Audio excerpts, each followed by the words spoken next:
Of all the components that go into capturing a vocal performance, obviously the mic is the single most important piece of gear. It all starts there. A good quality mic may not be able to guarantee a great performance, but if well chosen and properly utilized by the recordist, it can guarantee a good, clear, detailed recording, so when that great performance does come along, it will be captured in all its glory. Since the mic and mic-related considerations are so key, I'll devote the first half of the course to mic-related issues, with the second half touching on other important topics. Now, when it comes to mics, many experienced studio engineers are probably a bit spoiled, especially ones that work in larger facilities with their well-stuffed mic closets full of high-end vintage models, the very ones that are part of the history of recording.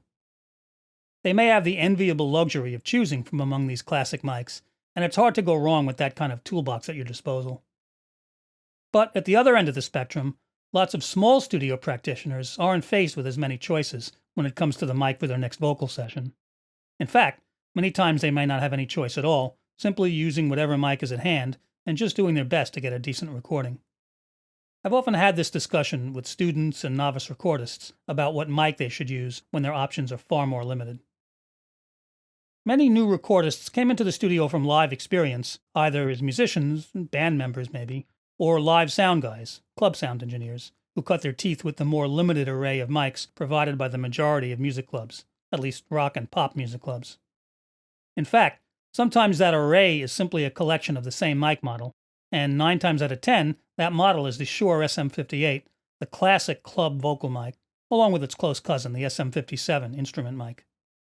In truth, it's really the same mic. The 58 just has the ball-type windscreen for vocal use, and 58s can, and do, handle just about any miking task in most clubs, although their primary application is as vocal mics for all the singers on stage.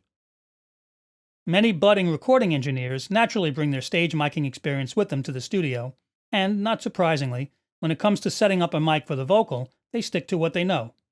After all, it's served them well, sounding pretty good, despite probably taking a beating regularly. And since live vocals tend to cut through the stage mix reasonably well, why shouldn't the durable, old reliable 58 be just as good a choice for a vocal in the studio as well? Now, whenever I get into this discussion, I always feel the need to say, as I'm about to here, that I think the 58 is an excellent stage mic. It's reasonably well balanced, with a bit of a presence peak in the upper mids, just like most vocal mics have, including the really high-end studio models. And it does sound fairly clear on most vocals, provided the singer maintains at least a decent mic technique.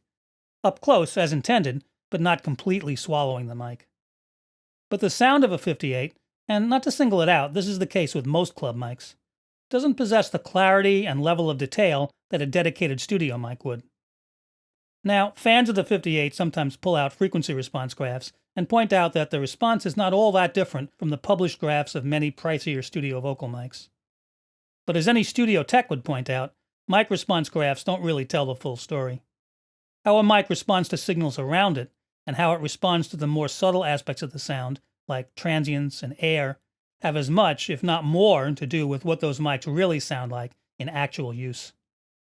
The SM58 is a good dynamic mic, but again, like with most stage mics, its strengths are ruggedness and reliability, not clarity and detail. In a live situation, any subtle air or detail would be largely unnoticeable anyway in the loud, intense club environment. But if you capture a vocal performance in the studio and listen to it in that more exacting monitoring environment, or even over a typical good home stereo, what's lacking in most stage mics, as subtle as it may be, will be revealed. A more standard studio vocal mic would typically be a large diaphragm condenser rather than a dynamic, and that design, by its nature, usually provides a more detailed sound quality with better transient response, a somewhat more extended high and low end frequency response, and a more even off-axis response to the space around it, all of which contributes to a sense of openness and air, that sense of the voice being in a three-dimensional acoustic space, even when the acoustics are not overly roomy. That quality is hard to quantify, but when you hear it from a really good studio mic, it's unmistakable. That's why I suggest to live sound guys moving over to recording that they get the sound of some decent studio mics in their ears before simply settling for the familiar qualities of their favorite stage mic. Now, I have used stage mics for recording, and also done some mixes where the vocals were taken with a 58 or similar model, and I certainly was able to come up with a good mix and good sounding vocal tracks. But the vocal sound took a bit more work, with EQ and some delay effects, to help it hold its own against the mix. Had the arrangements been more sparse, I would have felt that lack of extra detail and air much more acutely when I was working on the mix. It was certainly noticeable every time I soloed the vocal tracks.